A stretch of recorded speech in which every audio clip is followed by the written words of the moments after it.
Hello, good morning बच्चों। गणित कक्षा में आपका स्वागत है। आज हम पढ़ेंगे अध्याय नंबर 4 का दूसरा पार्ट 4.2। 4.2 में बेटा हम पढ़ेंगे समीकरणों का हल ज्ञात करने का तरीका। तो समीकरणों को हम कैसे हल करेंगे ये हमने पिछले अध्याय या पिछले कक्षाओं में पढ़ा है बेटा। तो यहाँ पर आपके पास कुछ समीकरण मिलेगा और समीकरण में आपके पास कितने चर है बेटा, 2 चर वाला है।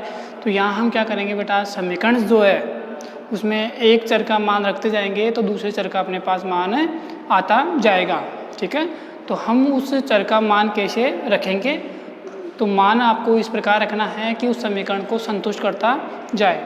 मतलब आपके पास ज़्यादा से ज़्यादा ऐसी संख्या ढूंढें कि पूर्ण संख्या में प्राप्त हो, कंप्लीट पूर्ण संख्या में प्राप्त होना चाहिए। ठीक है, तो यहाँ पर जो आवश्यक है बेटा, देखो पहला प्रश्न क्या है, निम्नलिखित विकल्पों में कौन सा विकल्प सत्य है और क्यों, उसका कारण भी देना है साथ में। तो कारण के लिए मतलब उसका हल ज्ञात करना है हमें, हल के साथ साथ हम कारण दे देंगे। तो समीकरण आपके पास y बराबर 3x + 5 बराबर क्या होगा। ठीक है, तो मतलब y बराबर 3x + 5 का मान क्या होगा। तो यहाँ पर पहला है बेटा एक अद्वितीय हल। अद्वितीय का मतलब होता है कोई दूसरा हल नहीं, मतलब इस समीकरण को केवल और केवल एक मान ही संतुष्ट करना चाहिए। दूसरा इसका ऑप्शन है बेटा केवल 2 हल, मतलब 2 हल होने चाहिए, ना तो एक हो ना 2 से ज़्यादा हो। केवल कितने हल होने चाहिए, 2 हल होने चाहिए। या अपरिमित रूप से अनेक हल, अपरिमित रूप से होता है बेटा अनंत, अनंत के रूप में क्या होने चाहिए, अनेक हल होने चाहिए। तो हम क्या करेंगे बेटा, इस समीकरण को हल करने का प्रयत्न करते हैं, तब हमें कंफर्म हो जाएगा कि इनमें से कौन सा ऑप्शन आएगा। तो यहाँ हम बात करते हैं बेटा, जो समीकरण है उसका हल करते हैं। तो हल में अपने पास दिया गया समीकरण क्या है बेटा, आपके पास दिया गया समीकरण y बराबर 3x + 5। ठीक है, तो हम क्या करेंगे बेटा, यहाँ देखिए जो x का मान है, यहाँ हम x का मान रखते जाएंगे। x का मान 0 रखने पर आपकी सुविधा के अनुसार कुछ भी रख सकते हैं, कोई प्रॉब्लम नहीं है। तो 0 रखा हमने, तो y बराबर 3 × 0, जहाँ पर x था वहाँ 0 रख दिया है बेटा।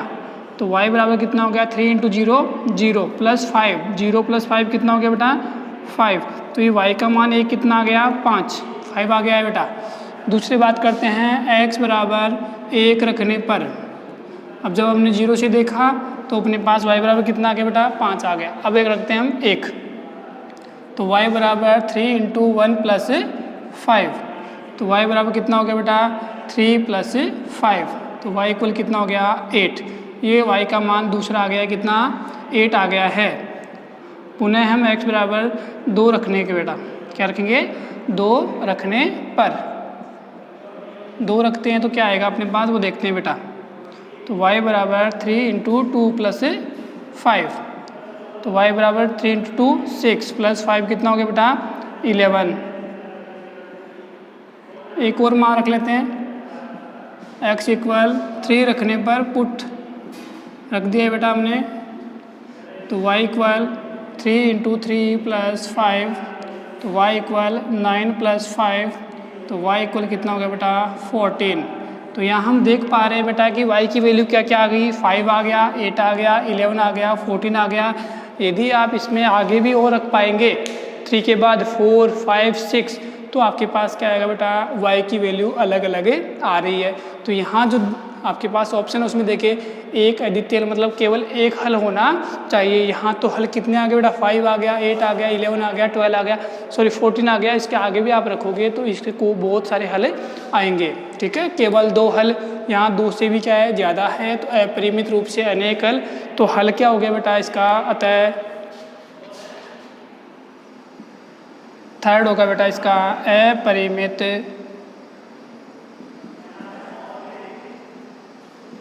रूप से अनेक हल होंगे। ठीक है, तो ये आपके पास फर्स्ट जो क्वेश्चन था उसका आंसर होगा। ठीक है, आप क्या करेंगे बेटा, अपनी ओर से पूर्ण संख्याएं रखेंगे, 0 1 2 3, या पूर्णांक रख सकते हो, माइनस में भी रख सकते हो, प्लस में भी रख सकते हो, लेकिन बटे वाली संख्या से बचने का प्रयास करें। ठीक है, क्योंकि अपने पास से जब पूर्ण संख्या से ही हल हो सकता है तो हम भिन्न वाली या बटे वाली संख्याओं से बचने का पूरा प्रयास करेंगे। अब बात करते हैं प्रश्न नंबर 2। प्रश्न नंबर 2 आपके पास बेटा दिया गया है, निम्नलिखित समीकरणों में प्रत्येक समीकरण के 4 हल ज्ञात कीजिए। 4 हल का मतलब है जो अभी हमने फर्स्ट क्वेश्चन है बेटा उसमें कितने हल किए थे, हमने समीकरण के 4 हल प्राप्त किए थे। उसी प्रकार इन सभी समीकरणों के लिए भी क्या करना है, हमें 4 हल प्राप्त करने हैं। तो हम देखते हैं बेटा 4 हल कैसे प्राप्त करेंगे। तो फर्स्ट क्वेश्चन जो है इसका वो है बेटा 2x + y = 7, ठीक है, ये दिया गया है आपको, गिवन है बेटा। तो हम क्या करेंगे बेटा, y को इधर रख लेंगे, ठीक है। तो 2x क्या है इसमें प्लस का, उधर क्या हो जाएगा बेटा माइनस का हो जाएगा। अब देखें y के बराबर क्या आ गया बेटा 7 - 2x, मतलब x की वैल्यू यहाँ पर रखनी है तो किसकी वैल्यू आ जाएगी अपने पास, y की वैल्यू आ जाएगी। तो x बराबर 0 रखने पर तो y बराबर क्या हो जाएगा बेटा 7 - 2 × 0, तो y बराबर हो गया 7 - 0, तो y बराबर कितना आ जाएगा बेटा 7, ये फर्स्ट वैल्यू हो गई है। दूसरा पुनः x बराबर 1 रखने पर, अब 1 रखते हैं बेटा, तो y बराबर 7 - 2 × 1, 7 - 2, तो कितना हो गया बेटा ये 5, y की इक्वल कितना आ गया 5 आ चुका है, ठीक है। पुनः x बराबर 2 रखने पर, अब 2 रख देंगे बेटा x की जगह, तो क्या हो जाएगा ये y बराबर 7 - 2 × 2, तो 7 - 2 × 2 कितना हो गया बेटा 4, तो y इक्वल कितना आ जाएगा बेटा 3 आ जाएगा, ठीक है या नहीं। एंड लास्ट पुनः x बराबर कहाँ तक रख दिया बेटा 2 तक रख दिया है, 3 रखने पर, 3 रखने पर, तो क्या होगा बेटा यहाँ पर y इक्वल 7 - 2 × 3, तो y इक्वल 7 - 2 × 3 कितना हो गया बेटा 6, तो y इक्वल कितना आ गया 1। ये प्रत्येक समीकरण, इस समीकरण के लिए कितने हल हो गए बेटा 4 हल। हल कितना हो गया बेटा, x बराबर 0 रखा तो y बराबर कितना आया 7,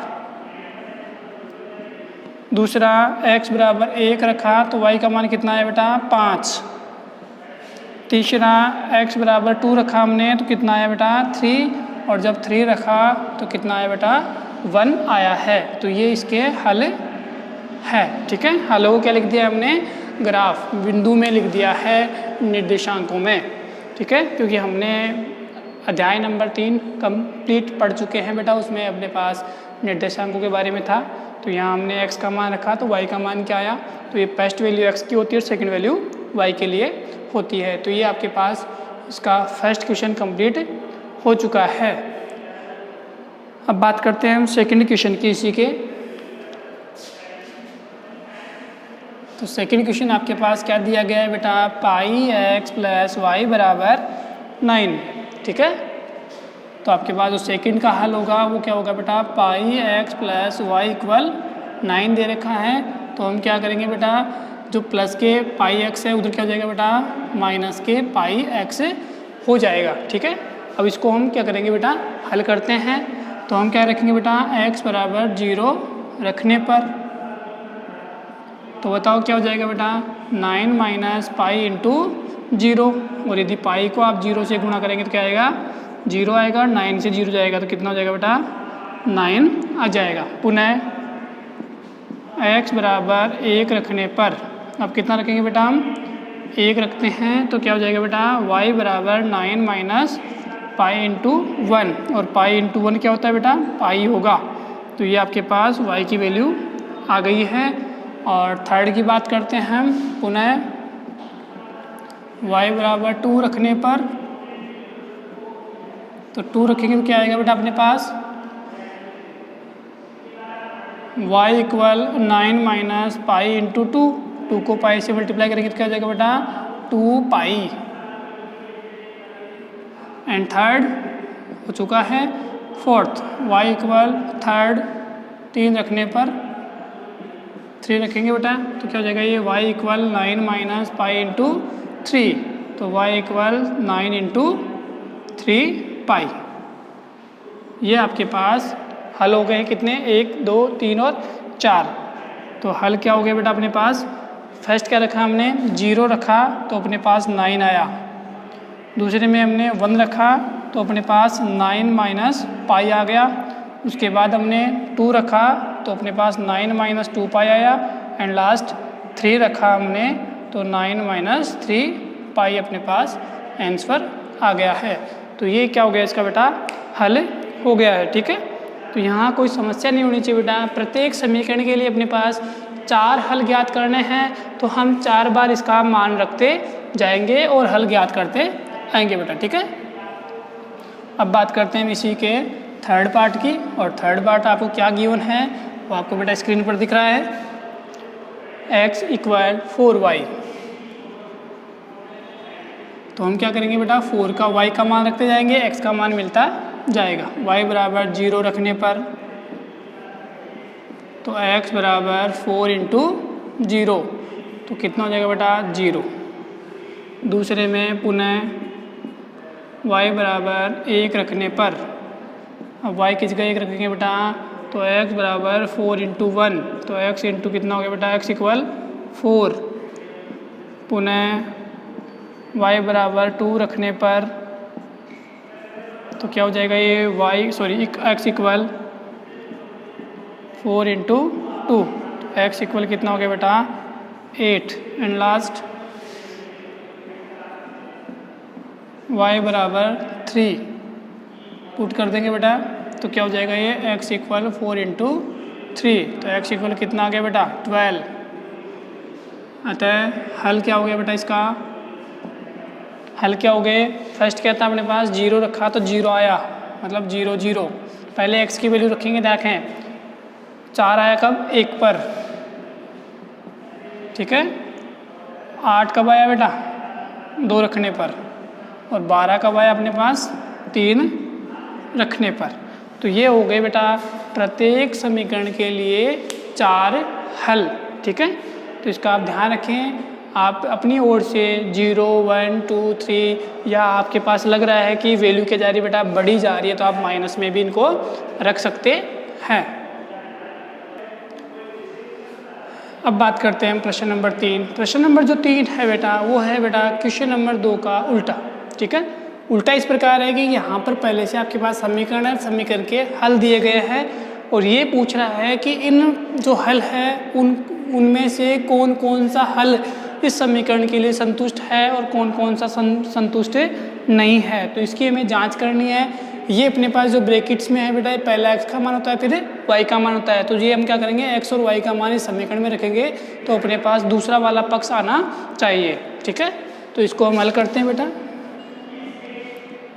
फर्स्ट समीकरण क्या आपके पास x माइनस 2y इक्वल 4, तो x equal x y equal कितना बेटा 0 2 रखने पर हम क्या करेंगे बेटा इसको रख देंगे। ठीक है, किसमें x और y कितना बेटा 0 2 है। ठीक है, तो 0 और 2 हम इसमें रखते हैं। देखिए क्या आता है बेटा, ये 0 रख दिया और इसमें 2 रख दिया, तो ये कितना हो गया बेटा 0 माइनस 4 इक्वल 4। तो माइनस 4 इक्वल 4, क्या दोनों समीकरण बराबर है क्या बेटा, नहीं है। तो इसमें क्या लिखेंगे, हल नहीं। ठीक है, दोनों बराबर नहीं आए। दूसरे की बात करते हैं, तो दूसरे में आपके पास समीकरण क्या है बेटा x माइनस 2y इक्वल 4। सभी पॉइंट्स के लिए समीकरण एक है, लेकिन इनका जो पॉइंट्स है वो क्या है बेटा अलग अलग है। तो एक्स वाई यहाँ कितना दे रखा है आपको 2 0 रखने पर, मतलब x का मान 2 है और y का मान 0 है, तो रखते बेटा 2 माइनस 2 इंटू 0 इक्वल 4, मतलब x और y की जगह रख दिया है बेटा। तो 2 माइनस 0 इक्वल 4, तो 2 इक्वल 4, क्या दोनों इक्वल है, नहीं है, तो हल नहीं। ठीक है, इनका आप ध्यान रखें। थर्ड की बात करते हैं हम। थर्ड में क्या आपके पास समीकरण क्या है बेटा x माइनस 2y इक्वल 4, ये तो आपके पास समीकरण है। और समीकरण के साथ साथ जो x और y का मान है वो कितना है बेटा 4 0, कितना है 4 0 रखने पर, तो रख दो। x का मान तो 4 है y का मान 0 है, तो 4 minus 0 into 2, 0 equal 4, 4 minus 0, 4 equal 4, ये दोनों बड़ा समान है तो ये हल होगा। ठीक है या नहीं, आगे समझ में। अब बात करते हैं हम इसी के चौथे पार्ट की। तो चौथा पार्ट आपके पास पहले से ही गिवन है, तो उसको आप देखें क्या दे रखा है बेटा। चौथा पार्ट इसका समीकरण क्या दे रखा है बेटा आपके पास, x माइनस 2y इक्वल 4 है। जो पॉइंट आपके पास एक्स वाई वो क्या दे रखा है बेटा, √2 4√2, ये आपके पास दिया गया है। तो हम क्या करेंगे बेटा, इन दोनों को रखते हैं। ठीक है, तो रखने पर क्या होगा वो देखें बेटा। x की जगह क्या रखना है, √2 माइनस 2 इंटू 4√2, ये y की वैल्यू है, इक्वल 4, ये √2 माइनस 2 इंटू 4 8, √2 सात आ जाएगा बेटा इसके। तो √2 कितने टाइम है, 8 टाइम, √2 कितने टाइम है, 1 टाइम। तो 8 टाइम में से 1 टाइम क्या, तो कितनी बार बच गया बेटा, 7 टाइम। क्या दोनों इक्वल है, नहीं है, तो ये क्या होगा बेटा, हल नहीं। ठीक है, एंड लास्ट फिफ्थ के लिए आपके पास समीकरण क्या है बेटा, x minus 2y equal 4, x y equal 1 1, ये रखने पर ये रखते हैं बेटा, क्या प्राप्त होता है हमें देखते हैं। 1 minus 2 into 1 equal 4, 1 minus 2 equal 4, 1 minus 2 1 equal 4, क्या इक्वल है दोनों, नहीं है, तो हल नहीं।